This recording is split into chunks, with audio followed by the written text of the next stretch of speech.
Way back in the 19th century, long before any of us were scrolling through feeds or asking a search engine a question, Friedrich Nietzsche saw a problem that feels, well, incredibly familiar. He saw a world that was starting to drown in information but was absolutely starved of wisdom. His critique, from a book called The Gay Science, speaks directly to our world today, and we're going to break down exactly how. So let's just start with a question right off the bat. Think about your day-to-day. All the stuff you read, you watch, you hear. Are you just collecting facts, kind of stockpiling data in your head? Or are you actually connecting them, trying to build a bigger picture? This is the core tension Nietzsche wants every single one of us to think about. Okay, so first things first, Nietzsche identifies the group of people he's really talking to. He didn't have words like data analysts or content curators, of course. In a section he titled Something for the Laborious, he calls them exactly that, the laborious. And he had this amazing metaphor for them. He saw them as the bricklayers of knowledge. So who were these laborious people in his time? Well, they were the scholars, the researchers, the people meticulously cataloging facts and gathering scientific data. But think about today. This could be anyone who just endlessly piles up information without a clear guiding purpose for it all. And this is where he drops that brilliant metaphor.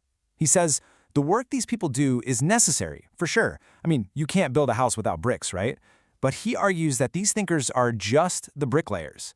They're providing the raw materials, but they have no idea what the final building is supposed to look like. They don't have the blueprint. And this sets up the two kinds of thinkers at the very heart of his critique. On one side, you've got the laborious. They gather the data. They ask what and how. Nietzsche kind of saw this as a servile task. But on the other side, you have the philosopher, the architect. This person creates meaning by asking the most important question of all, for what? And that, for Nietzsche, is a noble act. But here's where it gets really deep. Nietzsche doesn't just critique what these thinkers do, he digs into why they do it.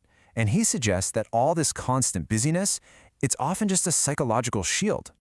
He basically argues that this relentless productivity, this obsession with gathering more and more and more, it's not always about a pure love of knowledge. A lot of the time, it can actually be a defense mechanism, a way to avoid something much, much scarier. And what is that scary thing? It's the internal silence. You know, that emptiness that can creep in when you don't have a real purpose, a real why. By staying busy with all the tiny little details of research, the laborious thinker gets to avoid those big, difficult, existential questions about what life even means. So they bury that internal silence under a constant deafening noise. First, it's the noise of endless raw data points just pouring in. And then, it's the noise of all these disconnected facts, just piling up one on top of the other without any context. And finally, it's the noise of just perpetual research. This whole avalanche of information isn't really for enlightenment. It's a psychological defense, a way to keep your stability, but it comes at the cost of any real personal growth. Nietzsche totally saw where this was headed. He warned that this obsession with specialization, where everyone carves out their own tiny little niche, it causes us to lose sight of the bigger picture. It leads to the fragmentation of knowledge. You end up creating these thinkers who become absolute world-class experts on one single leaf. They know its veins, its texture, every little flaw. But in doing that, they completely lose sight of the entire forest. And maybe even more importantly, Nietzsche says they lose the ability to plant a new one. He saw this fragmentation as a symptom of a culture that's lost its grand, unifying vision. Okay, so that's the problem. Sounds a little bleak, right? But what's the solution? Well, Nietzsche doesn't just criticize, he proposes an ideal. He calls for a shift in our focus, away from being mere curators of information to becoming true creators of meaning. And this brings us to his idea of intellectual conscience. Now, for Nietzsche, this isn't just about being objective or unbiased. It's about having the courage, the guts, to actually create a why for all the facts we gather. It's about making a value judgment about what really matters. He saw this clear hierarchy. You have the many, the laborious, and their work is essential for providing the raw data, the bricks. But they have to be guided by the few, the philosophers, the creators, who possess the vision to give that data meaning and actually build something noble with it. And if this sounds familiar, it should. This structure directly mirrors his famous master-slave morality. You have the scholar performing the servile work of just collecting truths, while the noble, creative soul, the master, is the one who determines which of those truths actually matter and why.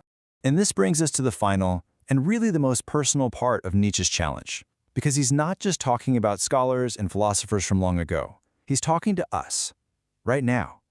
He's asking us to become the architects of our own meaning. If there is one single thing to take away from this whole explainer, let it be this. Information is not the same thing as insight. It just isn't.